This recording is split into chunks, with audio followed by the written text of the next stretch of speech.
Meu convidado para a entrevista do dia, o homem do Sebrae, o gerente do Serviço Brasileiro de Apoio às Micro e Pequenas Empresas, seu Danilo Lisboa Borges. Abordo com ele os detalhes da adesão ao Simples Nacional.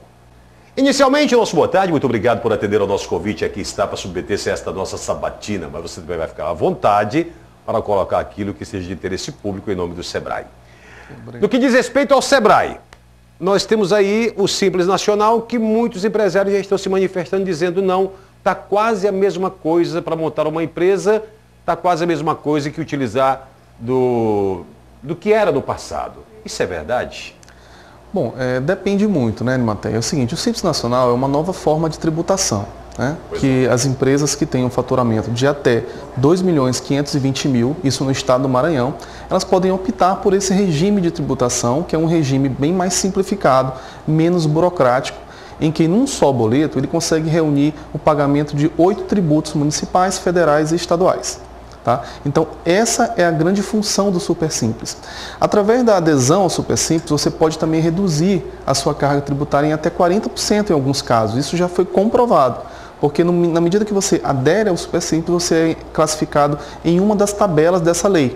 Então, você é tabelado de acordo com o seu faturamento e começa a pagar em cima daquelas tabelas que já estão estipuladas. Eu tive a oportunidade de conversar com um prestador de serviço na área de contabilidade, dando contas exatamente do contrário do que o senhor nos afirma, de que a prestação de serviço, né, ou a montagem de uma empresa, ou registrar uma empresa, apelando a esse sistema, ora orientado pelo Sebrae e até pelo próprio governo, né? Sebrae é governo, não levaria muitas vantagens ao pequeno empreendedor. Como assim?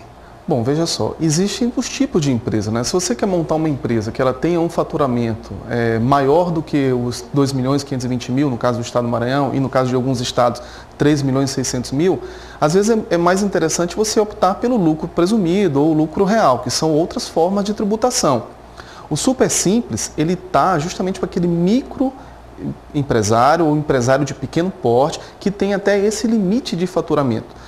Em alguns casos, realmente é muito mais interessante ele permanecer no Super Simples. Mas existem casos, né, que dependendo do volume da prestação de serviço ou da venda de produtos, né, ou faturamento, como propriamente dito, é interessante que ele já visualize outra forma de tributação. Então, cabe justamente aos contadores, que são aliados, inclusive, do Sebrae e do governo, né, nessa jornada de orientação empresarial, fazer essa consultoria, essa análise. Olha, a sua empresa, pelo seu faturamento, pelo seu histórico, é interessante que a gente opte por essa opção de tributação A ou B, né, Super Simples, lucro presumido, lucro real, para que ele possa ter um maior ganho e não despende muito dinheiro, né, em pagamento de impostos. Trabalhador contratado pela pequena empresa, trabalhador contratado pela microempresa, ele tem direitos tanto quanto os trabalhadores das grandes empresas.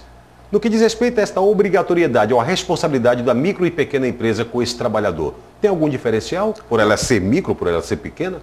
Não, senhor.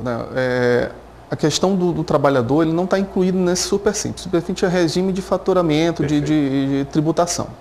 Agora, as responsabilidades de um empregador, não interessa se ele seja um microempreendedor individual, um microempresário, um empresário de pequeno porte ou uma grande empresa. Ele tem as suas obrigações contratuais com aquele trabalhador iguais e idênticas a todos. Então não existe nenhum aí, digamos assim, diferencial em relação a isso. Então se você é micro pequeno empreendedor, você tem que recolher os impostos do seu trabalhador.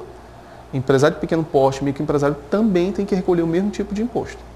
O Sebrae Imperatriz, qual a estrutura do órgão para auxiliar o pequeno empreendedor?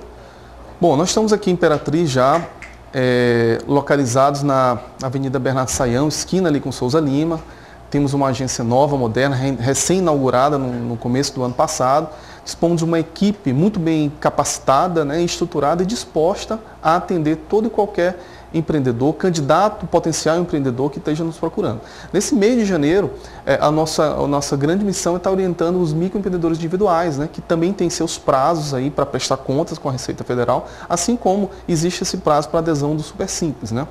Então a gente está planejando também estamos planejando o ano de 2016, fazendo o nosso orçamento, vamos trabalhar em 5 frentes distintas, vamos trabalhar na indústria da construção civil, continuar trabalhando na cadeia produtiva do leite, na cadeia dos serviços, né, na cadeia do varejo, além do atendimento individual mesmo, que é aquela demanda espontânea que o SEBRAE absorve e trabalha aí em 12 municípios nessa região. A prestação de serviço do SEBRAE tem custo para o pequeno empreendedor? Apenas em alguns casos. A grande maioria dos serviços do SEBRAE é gratuita, mas nós trabalhamos com um regime de contrapartida, que é uma obrigação do Sistema Nacional. Então, para cada R$10 que a gente invista num atendimento, tem que vir um retorno de pelo menos R$1, ou seja, 10%. Em alguns produtos do SEBRAE, como por exemplo o SEBRAE Tech, que ele auxilia as empresas a desenvolver tecnologias, inovações no seu negócio, processos também, o valor dessa contrapartida é de 20%. Ou seja, um trabalho que custaria R$10 mil para o empresário, o SEBRAE banca R$8 mil e o empresário banca aí apenas R$2 mil. Então, existem diversos tipos de trabalho. A gente tem uma linha de atendimento gratuita muito interessante, que é o programa Negócio a Negócio, em que a gente conseguiu atender no ano passado quase 1.000 empreendimentos de forma gratuita. Só Imperatriz, de forma totalmente gratuita. Nós temos um time de agentes de orientação empresarial que vasculham a cidade inteira atrás desses pequenos empreendimentos, levando orientação, fazendo diagnóstico, acompanhando a elaboração dos planos de ação, acompanhando a execução daquelas melhorias e tem tido muitos resultados. Além do negócio a negócio, nós temos também o ALI, é o Agente Local de Inovação. Esse ano a gente está com 15 agentes de inovação aí disponíveis para estar trabalhando com o público de Imperatriz. Vivenciamos um momento político-financeiro muito delicado em todo o país. A chamada crise econômica em decorrência de problemas políticos, naturalmente. Agora, diante dessa crise, houve um puxar do freio de mão por parte do SEBRAE para com a prestação de serviço? Ou quem pretendia empreender recuou? Olha, são duas questões aí. Bom, em relação ao trabalho do SEBRAE, nós também estamos sentindo a crise. Tá? Uma orientação nacional já nos foi repassada no sentido de usar melhor os recursos que foram disponibilizados, né? O acréscimo de recursos que a gente pretendia ter em 2016 não veio e não virá também. Alguns programas nacionais também estão temporariamente suspensos enquanto não se resolva essa situação no país. Por outro lado, o SEBRAE está direcionando seus esforços para não deixar esses empreendedores na mão, digamos assim. É um momento em que muitas pessoas tendem a empreender, porque são pessoas que às vezes perdem seus empregos e têm que se virar por conta própria.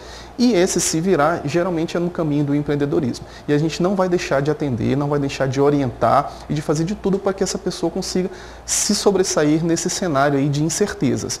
Mas a gente acredita que até a metade desse semestre a gente tem as nossas ações totalmente resolvidas, né? Imperatriz, a nossa atuação aqui não vai mudar muito. Esse em 2016, é claro que a gente vai ter que aprimorar cada vez mais o uso e a aplicação dos recursos que nós temos disponíveis para esse ano. É uma situação delicada, viu? Nós queremos agradecê-lo pela entrevista que nos concede. Se houver algo a acrescentar, por gentileza, fique à vontade. Eu que agradeço o espaço, é muito importante essa transmissão de conhecimento e lembrar também que o prazo para adesão, né, das empresas que pretendem fazer parte desse regime de tributação super simples vai apenas até o dia 29 de fevereiro. Tá? Em cima, hein? Está bem em cima. Então o empresário tem que entrar no site da Receita Federal, fazer a sua adesão, que essa adesão automaticamente vai retroagir para 1º de janeiro de 2016. Depois disso, só no ano que vem. Então ele vai ter que, se ele não fizer isso, ele vai ter que manter o regime tributário do ano passado, mais um ano aí. Então é muito importante para quem tem esse desejo procurar fazer isso antes do dia 29, porque geralmente não é prorrogado. Boa tarde, muito obrigado. Até a próxima, se Deus quiser.